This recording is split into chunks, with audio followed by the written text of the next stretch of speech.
Hello everyone, welcome again to Basic Electrical Engineering. Today in this video, I am going to discuss one of the important part of electrical engineering, that is open circuit characteristics of a separately excited DC generator, and we will see what are the various applications of OCC characteristics. And before going to the experiment table, let us know what is OCC characteristics. Let us know what is OCC of a DC shunt generator. Open circuit characteristic is also known as magnetic characteristic or no load saturation characteristic. This characteristic shows the relation between generated EMF at no load and the field current at a given fixed speed.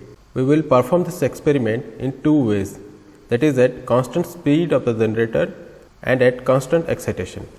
Let us know use of OCC. Using this OCC curve, we can calculate critical resistance. We can calculate critical speed of the generator, equation verification, characteristic verification after rewinding. Let us know about the apparatus which are required to perform this experiment. So, let us see the apparatus and their specification. In this experiment, we are going to use one ammeter whose specification is 0 to 300 milliamps. It is PMMC type, and we are going to use one voltmeter, one DC voltmeter. It is 0 to 300 volt, and we are going to use two numbers of rheostat, 0 to 300 ohm, another rheostat it is 0 to 50 ohm, and we are going to use one digital tachometer 0 to 10,000 rpm and one DC generator coupled with a DC motor setup. Specification of the DC generator, it is given 0.75 kilowatt, 3000 rpm and 220 volt, 3.4 ampere. Let us come to the experimental setup images. Let us see the experimental setup view. In the next image, we will see the DC motor coupled with a DC generator. Here this is the motor generator setup, and here the generator is mechanically coupled with a DC motor, and this DC shunt motor is acting as a prime mover. Next we will see this is a DC shunt motor. On the terminal box of the motor, we can see A1 and B2 are armature terminals, E1 and E2 are shunt field terminals. The rating of the DC motor, it is given 1.1 kilowatt, 220 volt DC, 3000 rpm. Next we will see this is a DC shunt generator. On the terminal box of the DC shunt generator, we can see A1 and B2 are armature terminals, E1 and E2 are shunt field terminals, and the rating of the DC shunt generator, it is given as 0.75 kilowatt, 220 volt DC, 3.4 ampere, and the rated speed of the generator, it is 3000 rpm. Next we will see the DC milliammeter 0 to 300 milliamps, and it is denoted as IFG, that means shunt field current of this generator, and we are going to use this ammeter to measure excitation current of this generator. Next we will see the DC voltmeter. It is 0 to 300 volt PMMC type voltmeter. It is denoted as EG, and we are going to use this voltmeter to measure the generated EMF of the DC generator. Next, this is a digital tachometer. We are going to use this tachometer to measure the speed of this generator. This tachometer can measure up to 10,000 rpm. Next we will see this is a double pole ironclad switch to which DC source will be connected. Next we will see this rheostat, and it is denoted as RAM, that means it is external resistance connected to the armature of the DC motor, and its specification is given as 0 to 50 ohm, 5 ampere. Next we will see this rheostat, and it is denoted as RFM, that means it is external field circuit resistance of the DC motor, and its resistance varies from 0 to 300 ohm, 1.7 ampere. Next we will see another rheostat. It is denoted as RFG, that means it is external field circuit resistance of the DC generator, and its specification is 0 to 300 ohm, 1.7 ampere. Let us come to the circuit diagram. So, in this circuit diagram, we can see this is a DC shunt motor is mechanically coupled with a DC generator. Here 220 volt DC supply is given to the DC shunt motor. One external armature circuit resistance, that is RAM, is connected in series with the armature circuit, and another rheostat, that is RFM, external field circuit resistance, is connected to the field coil of the motor to control the speed of the motor. Again, the field coil of the generator is connected to the 220 volt variable DC source, Here one external field circuit resistance, that is RFC, is connected in series with the field coil of the generator. Here one DC voltmeter is connected across the armature of DC generator to measure no load generated EMF of the DC generator. Let us come to the circuit description.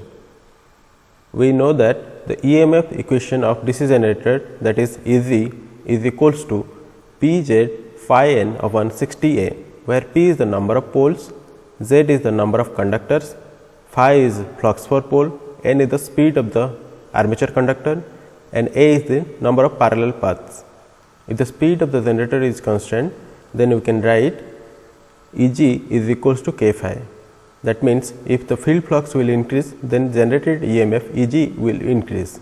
Hence, the generated EMF is directly proportional to the field flux and is also directly proportional to the field current, that is IFG, of the generator. However, even when the field current is 0, some amount of EMF is generated, which is represented by OA in the figure OCC curve. Let us come to the OCC of DC generator.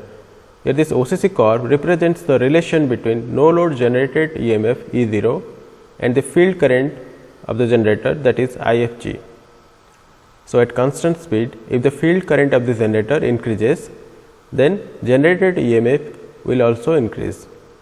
Here you can see this curve is not started from its origin, it is started from a height OA, and this OA line represents the initially induced EMF, which is due to some residual magnetism that exists in the field poles of the generator. This residual magnetism consequently increases the induced EMF, due to which OCC follows a straight line. However, as the flux density increases, the poles get saturated and the flux phi becomes practically constant. Thus, even if you increase the field current further, still then the flux phi remains constant, and hence the generated EMF Eg also remains constant. Hence, the OCC curve looks like the BH characteristics. Let us see the OCC graph plotted at 3 different speeds. Here this vertical line represents the generated EMF and this horizontal line represents the field current of the generator. Here N1, N2 and N3, these are the speed of the generator. Here N3 is greater than N2 and N2 is greater than N1. So, at N3 speed, this is the OCC graph, and if you will reduce the speed, then this is the OCC graph at N2 speed. And why we are plotting the OCC graph between these two quantities? There is a reason behind it. Let me show you that. We know that Eg is equals to Pz phi n upon 60A, which you can write Eg is equals to K1 phi n. Also, you can write Eg is directly proportional to phi n. At constant speed, Eg directly proportional to the flux phi, and the flux depends upon the field current. If you will increase the field current, then Eg will increase. Again, at constant field current, if speed will increase, then generated EMF Eg will also increase. Let us understand, in case of DC shunt generator, this is the field coil of the generator and this is the armature, across which one voltmeter is connected to measure the generated EMF, and this is the external field circuit resistance. And in case of generator, we know that Eg is directly proportional to the flux, and if we are increasing the shunt field resistance, then field current will decrease and flux will decrease, due to which the generated EMF Eg will also decrease. And according to Ohm's law, the slope of this straight line passing through this origin indicates the shunt field resistance of the generator, and this slope of this straight line, where it intersects the OCC curve, that is the maximum EMF generated, above which there will be no voltage build-up. Again, if you are increasing the shunt field resistance, then slope of this straight line will also increase. Let us come to the definition for critical resistance of DC shunt generator.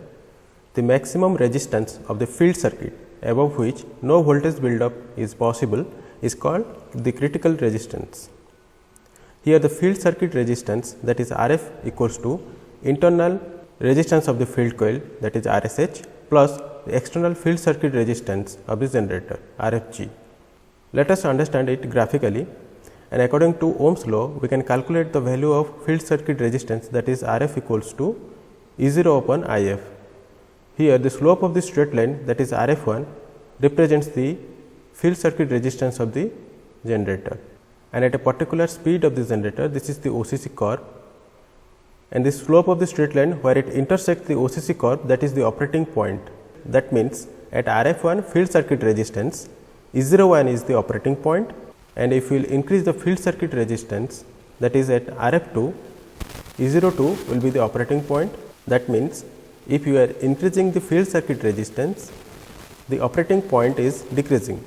Similarly, if we will go on increasing the field circuit resistance, then at a particular instant, the slope of this straight line will be tangent to the OCC curve, that is Rf3 is called critical resistance, and at critical resistance E03 will be the operating point, which might be somewhere in this linear portion, and it is quite low, because above which if we will increase the field circuit resistance, then there will be no voltage build up. Whatever the voltage we can see here, that is only due to residual magnetism. So, Rf3 is the critical resistance, above which if we will increase the field circuit resistance, then the generator cannot build up any voltage. So, let us talk about determination of critical speed, the speed of the generator below which the generator does not build up the voltage. So, let us understand with the help of this graph. Here in this graph, more than one OCCs are present.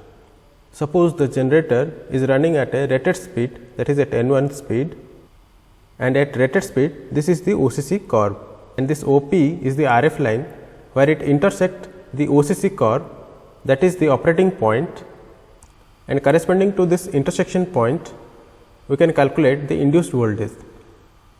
And at constant field current, if you will reduce the speed in such a way that the same RF line will be tangent to the new OCC curve, and at this point the induced voltage is very less, because this RF line is not intersecting this OCC curve, this is just touching the OCC curve. And further, if we will reduce the speed of the armature, then there will be no voltage build up. So, the speed at which this RF line is tangent to this OCC curve is called the critical speed of the generator, and we can calculate the critical speed, that is NC is equals to rated speed multiplied with RT upon RS. Let us come to the precautions for this experiment. Do not keep the external armature resistance of the DC motor at a minimum value at the time of starting. Do not keep the external field rheostat position of the DC motor at a maximum value when starting. Let us come to the procedure. Make the connection as per the circuit diagram. This is our experimental setup. Here you can see this is the motor generator setup. Here DC generator is acting as a prime mover, and it is mechanically coupled with DC generator. So, in the first case we will connect the positive terminal of DC source to the external armature resistance of the DC motor, that is RAM rheostat. I am connecting here the positive terminal of DC source to the external armature rheostat for the motor. Now, we will connect the outgoing terminal of RAM rheostat to the A1 terminal of DC motor. I am connecting here the outgoing terminal of armature rheostat to the armature terminal of the motor. Now, we will connect the positive terminal of DC source to the RFM rheostat terminal, that is the external field circuit resistance of DC motor. I am connecting here the positive terminal of DC source to the RFM rheostat terminal. Now, from RFM rheostat terminal to the E1 terminal, that is the shunt field coil of the DC motor. I am connecting here RFM rheostat outgoing to the E1 terminal, and this is the field coil terminal of the DC motor. Next, we will connect the negative terminal of DC source to the E2 terminal.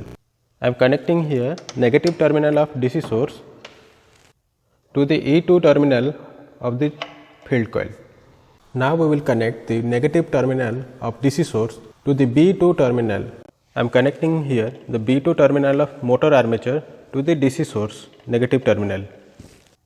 Next, we are going to use this RFG rheostat. This is external field circuit rheostat of the generator, and we will use this rheostat as a potentiometer, so that we can control the field current of the generator from 0 milliamps to its rated value. Next, we will connect the positive terminal of DC source to the one end of the RFG rheostat terminal. So, here I am connecting the positive terminal of DC source to the one terminal of this RFG rheostat.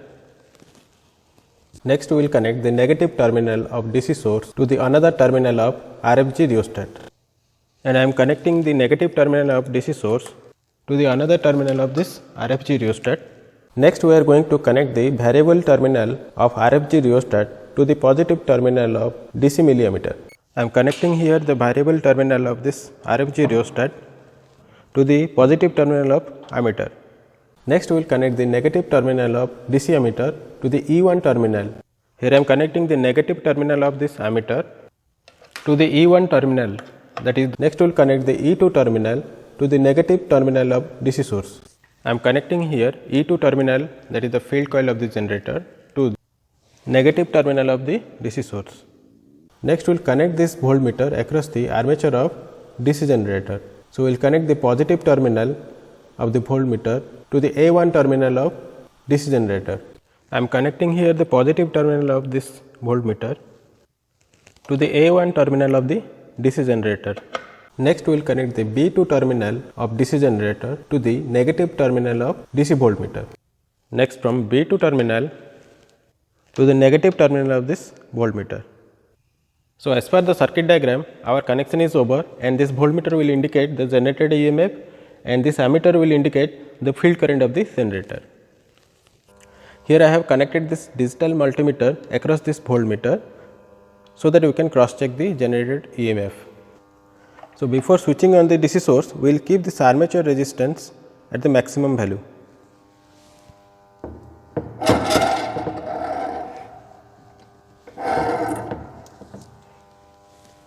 And this field rheostat of the motor at the minimum. First of all, we will apply 0 excitation to the field circuit of the generator. So, we will keep this resistance at its maximum position. Let us see the next point. Turn on DC power supply and apply 0 excitation current in the field circuit of the DC generator. So, now we will switch on the DC source.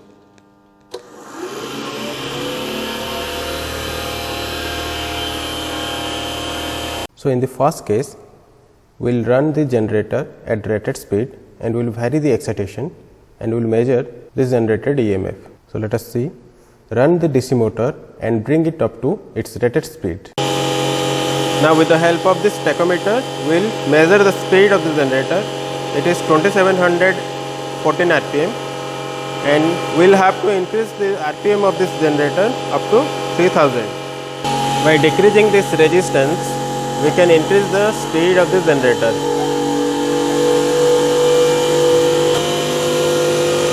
Now, we will check the speed of the generator. It is 3000 RPM. Now, measure the generated EMF EG by using a voltmeter. Here we have applied 0 field current.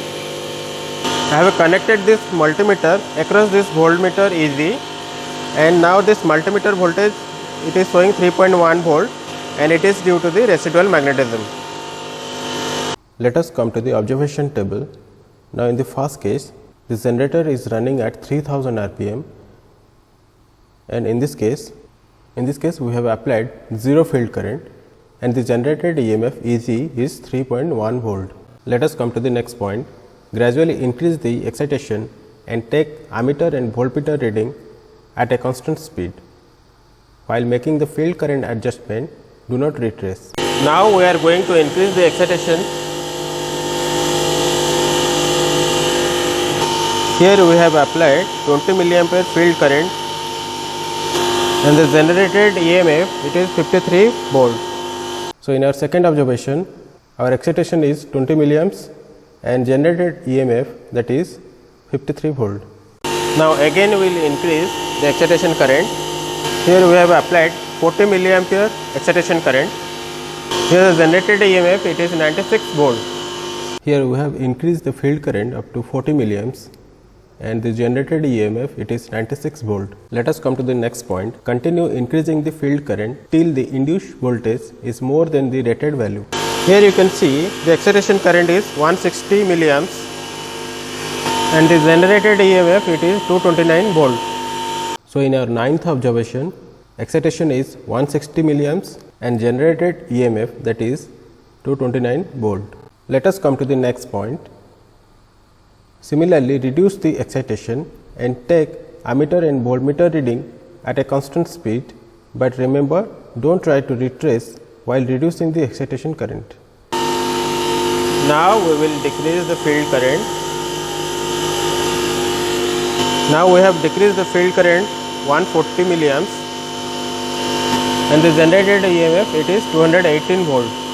So while decreasing the field current at 140 milliampere field current, value of induced voltage it is 218 volt.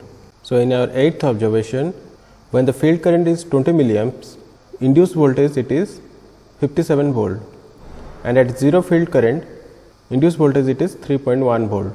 So in this observation table we can see in the second case the induced voltage it is little bit more than previous one at same field current. So in the first case at 60 milliampere, the value of induced EMF it is 128 volt, and in the second case at same excitation 60 milliampere current, the value of induced EMF it is 130 volt, and in the first case at 20 milliampere field current, the value of induced EMF it is 53 volt, and in the second case at 20 milliampere field current, the value of induced EMF it is 57 volt. Let us come to the second case. In this case, we will apply constant field current that is 145 milliampere, and we will vary the speed of the generator and we will measure the induced EMF. So let us see. Keep the excitation of the DC generator constant at a partial value. Now we will fix the field current at 145 milliamps. Here the excitation will be constant at 145 milliamps and the generated voltage it is. Now we will check the speed of the generator. It is 3000 rpm and the generated EMF it is 220 volt. Excitation is fixed at 145 milliamps. So in this case, speed of the generator is 3000 rpm and the induced voltage it is 220 volt. Then vary the speed of the generator and take voltmeter reading. Now we will decrease the speed of the generator by increasing this resistance. Now we will check the speed of the generator. It is 2910 rpm and the generated EMF it is 213 volt. In this case, the speed of the generator is 2910 rpm and induced voltage it is 213 volt. Again we will decrease the speed. Now in our ninth observation, the speed of the generator is decreased up to 2400 and the induced EMF also decreased up to 176 volt. Now we will plot an OCC curve in between field current versus no load induced EMF. This horizontal axis represents the field current of the generator and this vertical axis represents the no load induced EMF. Here in this graph, two numbers of OCCs are present. One is while increasing the field current and another is while decreasing the field current. And in this graph, we can see this OCC is not exactly started from its origin. It is started from a height 3.1 volt, and that is due to residual magnetism which exists in the field core of this generator. Let us come to the conclusion. So after observing the OCC curve, we can conclude that at constant speed, no load generated EMF is directly proportional to the field current of the generator, and at constant excitation, no load generated EMF is directly proportional to the speed of the generator. Some EMF, in this case 3.1 volt, is present across the armature even when the field current is 0, which is due to residual magnetism, and shunt field resistance must be less than the critical resistance of the DC generator to get required amount of induced voltage. Let us come to the discussion questions. What is meant by OCC of a DC generator? How do you find the critical resistance of a DC shunt generator? Explain the building of phenomena in a DC shunt generator. What is the essential precaution with a DC shunt motor? So if you have any questions or suggestions regarding this experiment, please comment below. Definitely I will try to answer those questions. And next time I will come with a new experiment, that is speed control of DC motor by using field flux method and by armature voltage control. Thank you.